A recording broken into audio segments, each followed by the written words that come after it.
Efirimiz isə davam edir. 1993-cü ilin bu günü Kəlbəcər rayonu ermənilər tərəfindən işğal olunmuşdu. İşğal faktından dərhal sonra BMT Təhlükəsizlik Şurası 822 sayılı qətnamə qəbul etdi və həmin qətnaməyə əsasən erməni silahlı birləşmələri Kəlbəcər rayonu ərazisini tərk eləməli idilər. Lakin eləcə 822 və digər qətnamələrin də heç biri icra olunmadı. 30 il ərzində yalnız Azərbaycan özü bu qətnamələri icra etdi və onu da qeyd edeyim ki, təəssüf ki 30 il ərzində bunların heç biri icra olunmadı. Elə biz də söhbətimizi bu istiqamətdə davam elətdirəcəyik. Studiyada qonağım Kəlbəcərli ziyalı iqtisad elmləri doktoru Aqil Əsədovdur. Aqil müəllim, xoş gördük sizi və təbii ki bugün biz Kəlbəcərin işğalından danışırıq. Bu elə bir tarixdir ki biz bunu unuda bilmərik. Amma həm də bugün Kəlbəcər 5 ildir ki azad. Elə işğalından azadlığına keçən bir dövrü istərdim sizinlə danışaq. Həmin prosesləri bildiyim qədərilə siz də xatırlayırsınız və özünüz də elə Kəlbəcər işğal olunan ərəfədə də Kəlbəcərdə olmusunuz. Necə xatırlayırsınız və nə zəmin yaratdı ki Kəlbəcərin işğalı prosesi həyata keçirildi? Çox sağ olun.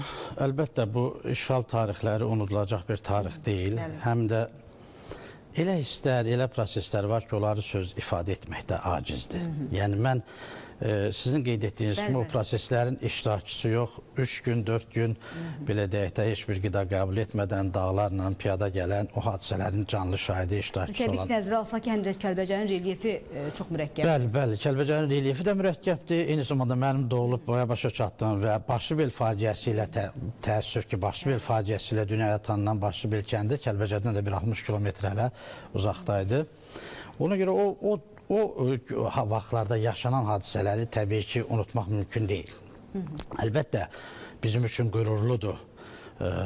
Kəlbəcər Şair Şürayətin dediyi kimi bir gün gülə-gülə qayıdacaqdır. Ağlaya-ağlaya köçən Kəlbəcər çox şükür ki, artıq qayıdış ərəfəsindəyik.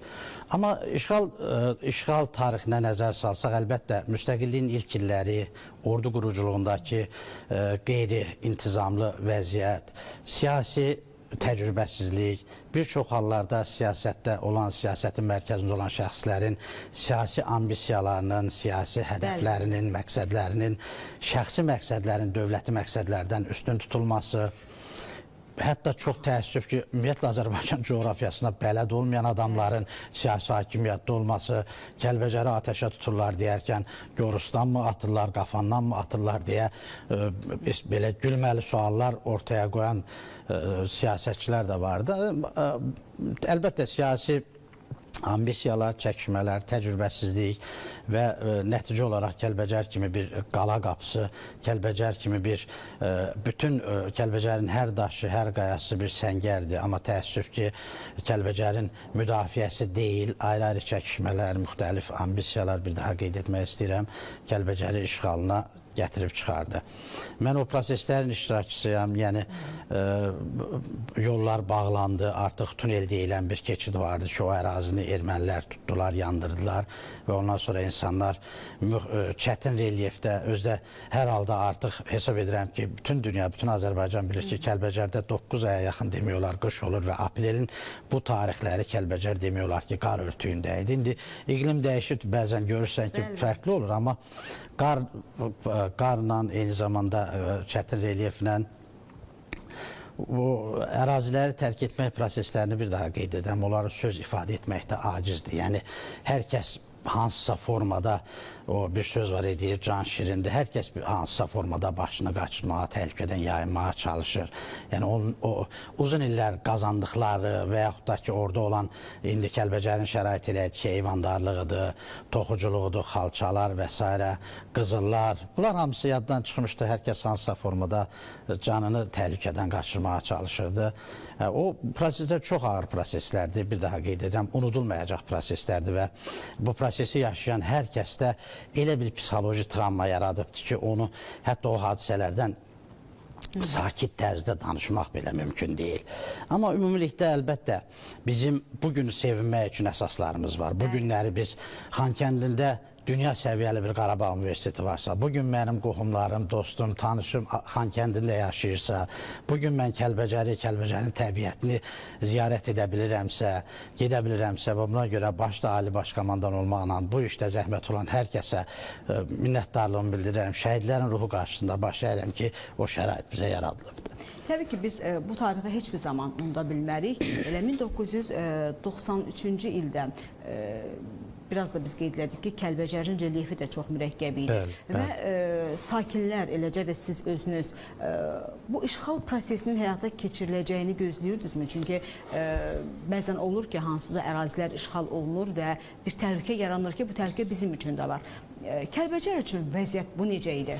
Biz qətiyyən inanmırdıq ki, elə bir şey olar. Əvvəla ona görə inanmırdıq ki, SSR dövründə nə qədər qəribə olsa da, çox yaxın Azərbaycan qonaqpərvər və həmişə sülhpərvər bir dövlət olubdur, o cümlədən Azərbaycan xalqı.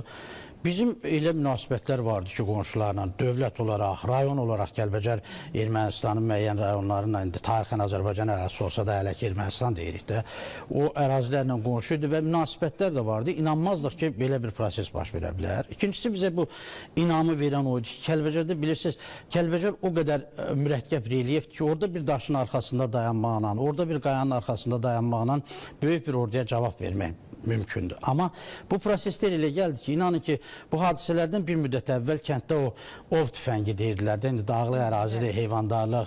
O ov tüfənglərini belə yığdılar ki, yox, silah olmaz. Deməli, elə bir vəziyyət yaratdılar, elə bir xaotik durum yarandı ki, yəni müdafiə barədə düşünmək, o sanki ayaman tərk etmək lazımdır. Sanki bunu içdə qüvvələr var idi ki, gəldilər, getmək lazımdır, qaçın, oranı yandırdılar, buranı yandırdılar. Bu cür hardasa bir, sanki o ermənilərin işğalçılıq siyasətinə dəstək verən çağırışlar. Amma bütün bunlarla yanaşı, təbii ki, o mürəkkəb relyef, o cümlədən də Kəlbəcər təxminən 2 ilə yaxın işıqsız qaldı. Mənim yaşadığım kənd və bir çox kəndlər rayonun özündə sonradan daxili lokal imkanlarla işıq verdilər, amma Ağdərə tərəfdən işıqlar kəsildi, daha sonra Laçın yolu açıldı. Bir məsələni mən qeyd etmək istəyirəm ki, indi mən müxtəlif fikirlər səslənir, Murov yolunun açılması, Laçın yolunun açılmasından bağlı.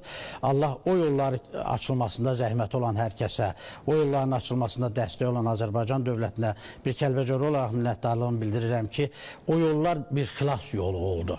O yollar, Kəlbəcərin relyefi elədir ki, biz yenə deyirəm, maşından hündür qarın arasından maşın Murov dağda hərəkət etməli olur. İndi bu günləri Ağdərədən, su qovşandan Allaha çox şükür biz gedirik rayona və biz onu o çətinliyi görmürük. Amma Murovda apreldə yox, Murovda belə mayda gedirsən qarın, tarın içərisindən o şəraiti, amma o həmin işğal dövründə o bugün mürəkkəb dediyimiz, bugün hardasa təhlükəli hesab edib dəyişdiyimiz yollar bizim üçün bir nicat yolu idi. O yollar vasitəsilə cəmaət canını, quru canını ən azından düşməndən xilas edə bildi. Aqil müəllim, həm də Kəlbəcər təbii sərvətləri ilə də zəngindir və sizin də bunu daha yaxşı bilirsiniz və bir Kəlbəcərli olaraq da. Amma təəssüf ki, 30 ilə yaxın müddət ərzində ermənilər Kəlbəcərin o təbii sərvətlərini çapdılar, taladılar, dağıtdılar. İstərdim elə bu barədə də danışaq. Həmin ərəfələrdə Kəlbəcərin təbii ehtiyatlarına, həm də onlar ona da göz dikmişdilər. Əlbəttə göz dikmişdilər və bir məsələni qeyd etmək istərdim. Deməli, ermənilər ardıcıl şəkildə, hələ SSR dövründə SSR Mərkəzi Komitəsinə ardıcıl məktublar yazırdılar ki, Kəlbəcər yaşayış üçün uyğun ərazi deyil, Kəlbəcər ancaq otlaq sahələr ola bilər və s. və s. Amma ümumi lider Heydər Əliyev təhkidi ilə, Heydər Əliyevin siyasi iradəsi ilə Kəlbəcər bir rayon olaraq formalaşdı, rayon olaraq Kəlbəcər, məsələn, mənim yaşadığım Ucqar kənddə televiziya stansiyası, məişət evi, uşaq bağçısı, çörək sexi, şinyaz sexi və s. Yəni, Ucqar bir kənd düşün, hələ bir Ucqar kənddə idi, rayonun özündə kifayət qədər daha geniş bu cür infrastrukturlar vardı. Kəlbəcərin bu cür formalaşması və təbii sizin qeyd etdiyiniz o resurslar düşmənin rəyincə deyildi. şübhəsiz kürəyincə deyildi və Kəlbəcərin həm qızıl ehtiyatları, eyni zamanda digər mis ehtiyatları, digər qiymətli materiallar düşmənin həmişə marağını cəlb edirdi. 30 ildə də əlbəttə, 30 ildə orada belə deyək də, israfsız və düşməncəsinə ağaçları belə məhv ediblər, bulaqları belə məhv ediblər. Yəni düşmənin orada o bir düşməncəsinə o qiymətli metalları, nə bilim təbii bizim bazaları israfcasına istifadə etmək yox, sanki belə deyək də bir vandalizm. Bir vandalizm. İndi o ərazilərə bilmirəm nə dərəcədə bələddir insanlarımız. Orada məsəl üçün Kəlbəcərdə hər kvadrat metrdə 800-dən artıq bitki var və onun içərisində 400-ə yaxını, hər kvadrat kilometrdə 400-ə yaxını dərman bitkisidir. Amma oralar elə vəziyyətə düşüb ki, sanki erməni vandalizmi elə bir mühit formalaşdırıb orada. Sanki baxırsan kənd balacalaşıb, təbiət sanki ağlayır. Amma Allaha çox şükür. Amma Aqil müəllim, həmin ərəfədə niyə görə Kəlbəcər müdafiə olunmadı və qoşun göndərilmədi? Yox, qoşun göndərilmək nədir? Ay Namidə xanım, hətta hələ Laçın tərəfdən Kəlbəcərin müdafiəsinə gələn qüvvələri belə o ərazidən uzaqlaşdırdı. O zamanki hakimiyyət, o Şuşa alınsa başıma güllər vuracam, nə bilim, nə edəcəm, belə pafoslu fikirlərlə o döyüşmək ümid etdiyimiz, etibar etdiyimiz insanları belə oradan uzaqlaşdırdılar. Kəlbəcərin özünün, o cümlədən mənim yaşadığım kəndin kifayət qədər özünü müdafiə batalyonları formalaşdı. Amma yenə deyirəm, adi bir ov tüfəngi belə yoxdur. Onları yığmışdılar insanlardan. Ona görə təbii ki, o zamanki dövr üçün ermənilərin kifayət qədər uzun illər öncədən silahlanmasının qarşısında daşla, ağacla mübarizə aparmaq mümkün değildi. Amma o insanlar son ana qədər, mən ikisi bugün axşamı Kəlbəcərin özündə olmuşam və səhərə yaxın piyada yola çıxmışıq Kəlbəcərin özünə. Yəni ayın birində kənddən Kəlbəcərə, bugün axşam isə Kəlbəcərdən Murova doğru, Qamışlı ərazisindən, meşələrindən. Həmin dövrdə belə cavanlar dik yurt deyilən yerə çıxırdılar, müxtəlif ərazilər çıxırdılar ki, heç olmasa düşmənin qarşısını biraz alsınlar ki, cəmaat təhlükəsiz şəkildə gedə bilsin. Amma yoxudur, silahlar yoxudur. İnsanlar tərk eləmək istəmirdi. Başbel faciəsi, Ağdaban faciəsi. İstəyirəm o barədə də biraz danışaq Aqil müəllim. Çünki siz biraz öncə də qeyd etdiniz ki, həmin faciəni də çox yaxşı xatırlayırsınız. Mən Başlıbel kəndinlərəm. Və Başlıbeldə təxminən 80-ə yaxın insan bayaq qeyd etdiyə inanırdınızmı işğal olacaq? İnanmırdılar ki, belə bir şərait yaranar. Torpağı tərk etmədilər. Hətta biz onlara deyəndə ki, gedək, bir-iki gündən sonra qayıdarıq, ən azından yaşlıları, qocaları bir təhlükəsiz əraziyə çıxardıq, daha sonra qayıdarıq. Yenə deyirəm, heyvandarlıq ərazisi də, Kəlbəcər heyvandarlıq üzrə ixtisaslaşmışdı ki, qayıdarıq, sonra o işlərlə məşğul olarıq. Təəssüf ki, yox, Kəlbəcər hara işğal olunur, hökumət deyir ki, işğal olunmayacaqdır, nə bilim, belə informasiyasızlıq da vardı. Bir dənə məişət evində telefon vardı, cəmaat yığılırdı. Yalançı ümidlər verirdilər. Əlbəttə, yalançı ümidlər, bir müddət yalançı ümidlər oldu ki, yox, olmayacaqdı, Kəlbəcər işğal olunmayacaqdı, Kəlbəcər işğal oluna bilməz, qala qapısıdır və s. Amma son artıq işğala yaxın, artıq 30 martdan 1 aprel ərəfəsi artıq bir telefon vardı kənddə, məişət evində, cəmaat yığışırdı ora və ora təkid etdilər ki, artıq tərk etmək lazımdır. Amma yenə də cəmaatın, deyirəm, bir 80-ə yaxın insan kəndi tərk etmədi və onlar dağlara çəkiliblər sonradan. Biz artıq Kəlbəcəri tərk edəndən sonra, bir neçə gün sonra artıq ermənilər kəndə gəliblər, təbii ki, talamağa gəliblər, yandırmağa gəliblər, yerlə yeksan eləməyə gəliblər. Yəni, erməni deyəndən sonra erməni bütün pis sözləri qeyd eləsək, yenə də erməniliyi ifadə etməyəcəkdir. Ondan sonra insanlar dağlara çəkiliblər. 113 gün o dağlarda deməli, döyüşə qaldılar. O zaman onlara Laçından gəlmiş bir neçə əskər də qoşulubdu. Artıq 1-2-3 avtomatları var idi. O kahalara çəkilib, mağaralara çəkilib, düşmənlə mübarizə apardılar. Yenə də tərk etmək istəmədilər. Amma nəhayət ki, 113 gün deməli, aprelin 18-də səhv etmirəmsə, bəli, ermənilər kahaları mühasirəyə aldı, insanları Orada bizim 15'e yaxın şəhidimiz oldu. Bir 40 nəfərə yaxın girov aparıldı. Qalanlar isə dağlara, ayrı ərazilərə, müxtəlif ərazilərə çəkilərək özlərini qorumağa çalışdılar. 113 gün o ərazidə qalandan sonra nəhayət dağlarla gəlib Azərbaycana, Göygöl rayonuna gəlib çıxa bildilər. Amma Kəlbəcərin bütün insanları Kəlbəcərin relyefinə görə, yolsuzluğuna görə əziyyət çəkdilər, o faciəni yaşadılar.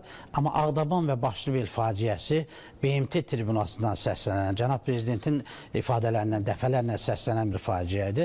Çox sağ olsun bu işdə bu reallıqları, bu hadisələri işıqlandıran adamlar, işıqlandıran mətbuat. Çünki biz bəzən bilirsiniz, faciələrimizi işıqlandırmayanda hesab edirlər ki, bu elə belə də olmalıdır. Əslində biz o qədər sülhpərvər və qonaqpərvər davranırıq ki, nəticə olaraq da hesab edirlər ki, biz o hadisələrə laqeyidik. Amma bu günləri Ağdaban faciəsi, Başlıbel faciəsi artıq dünya çapında adı çəkilən faciədir və ermənilərin iç yüzünü dünyaya göstərən bir faciə nümunəsidir.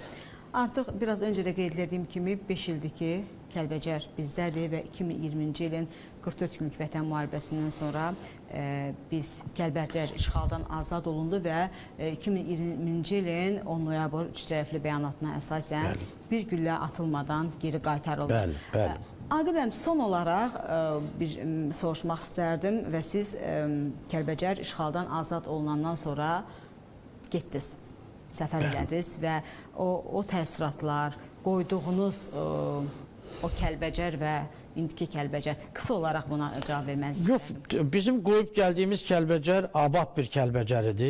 Amma işğaldan azad olunandan sonra gedəndə tarmar olmuş, əkilmiş bir Kəlbəcər idi.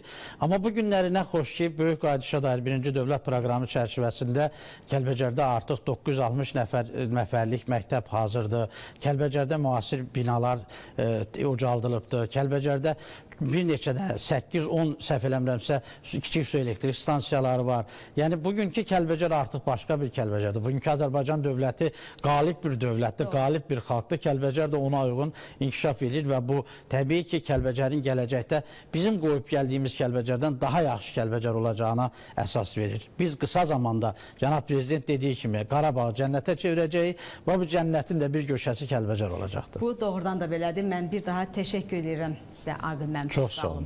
Belə, xatırladım ki, qonağım Kəlbəcərli ziyalı iqtisad elmləri doktoru Aqil Əsədov idi. Biz Aqil müəllimlə Kəlbəcərin işğalından azadlığına dək keçən dövrü analiz elədik.